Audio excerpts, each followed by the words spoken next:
नीतीश ने फिर दिए पलटी मारने के संकेत, दिल्ली तक मच गया हड़कंप। नीतीश पर दबाव बनाने की बीजेपी की नीति हुई फेल, करना पड़ा सरेंडर। बीजेपी ने मांगे जो विभाग, नीतीश ने रख लिए अपने पास। बिहार बीजेपी हैरान। नीतीश कुमार फिर पलटी मारने की तैयारी में हैं। नई सरकार बनने के 7 दिन में ही सरकार बदलने की तैयारी होने लगी थी। सीएम पद नीतीश के पास रहेगा या जाएगा तय नहीं था, लेकिन यह तय था कि बीजेपी के हाथ से बिहार की सत्ता निकल जाएगी। बिहार में सत्ता को लेकर जबरदस्त रसाकसी चल रही थी। 2 साल में 3 सरकारें बन गई, सीएम नहीं बदला, लेकिन मंत्रिमंडल में जो सहयोगी थे वो विपक्षी दल बन गए और जो विपक्षी दल थे वो सत्ता में हिस्सेदार हो गए। नीतीश कुमार के लिए अभी भी महागठबंधन के रास्ते पूरी तरह से बंद नहीं है। नीतीश की आदत है, जब भी वो पलटी मारते हैं तो दरवाजे भले ही बंद हो जाएं, खिड़कियां खुली छोड़ देते हैं और उसी से वहां चले जाते हैं। एक बार फिर नीतीश पलटी मारेंगे, इस तरह की बातें होने लगी थी। दरअसल 28 जनवरी को ही नीतीश कुमार ने पलटी मारी थी। महागठबंधन से वो बीजेपी में आ गए थे, फिर से सीएम बन गए थे और बीजेपी के 2 डिप्टी सीएम बना लिए।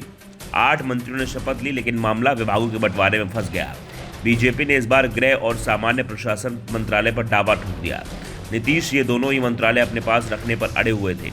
साथ ही महागठबंधन की सरकार में सबसे ज्यादा टकराव जिस विभाग को लेकर था वो शिक्षा मंत्रालय को लेकर था। वो मंत्रालय भी नीतीश बीजेपी को देने को तैयार नहीं है। महागठबंधन की सरकार में ये मंत्रालय आरजेडी के पास थे। मंत्री थे चंद्रशेखर, जिनके हिंदू देवी देवताओं को लेकर जो बयान आ रहे थे उससे महागठबंधन परेशान दिख रहा था। वैसे नीतीश को कम से कम इस बात का सुकून रहेगा कि बीजेपी का कोई नेता भगवान के खिलाफ कुछ भी बयान नहीं देगा तो उनका महिमा मंडन ही करेगा। लेकिन जरूरी था कहीं शिक्षा का ही भगवाकरण ना हो जाए, इसलिए इस मंत्रालय को भी नीतीश अपने पास रखने पर अड़े गए थे। तो दूसरी ओर बीजेपी भी इन मंत्रालयों पर दावेदारी कर रही है। नीतीश कुमार जब महागठबंधन के साथ थे तो वित्त मंत्रालय जेडीयू के पास था।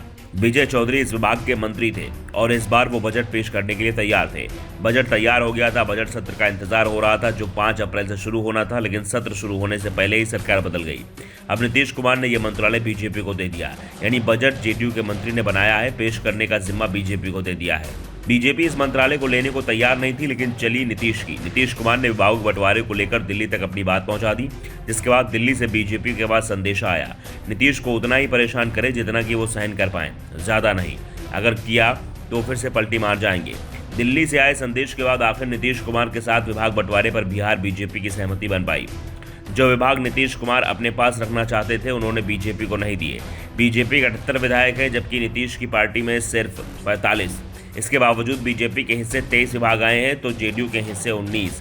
2 विभाग हमको मिले हैं। बिहार के डिप्टी सीएम सम्राट चौधरी को वित्त विभाग और डिप्टी सीएम विजय कुमार सिन्हा को पथ निर्माण और कृषि विभाग की जिम्मेदारी मिली है। वहीं मंत्री विजय चौधरी को जल संसाधन, संसदीय कार्य, भवन निर्माण, परिवहन, शिक्षा और सूचना एवं जनसंपर्क विभाग मिला है। मुख्यमंत्री नीतीश कुमार के पास सामान्य प्रशासन, गृह, मंत्रिमंडल सचिवालय, निगरानी, निर्वाचन एवं ऐसे सभी विभाग जो किसी को आवंटित नहीं है। सीएम नीतीश कुमार ने अपने विभाग में किसी प्रकार का कोई बदलाव नहीं किया है।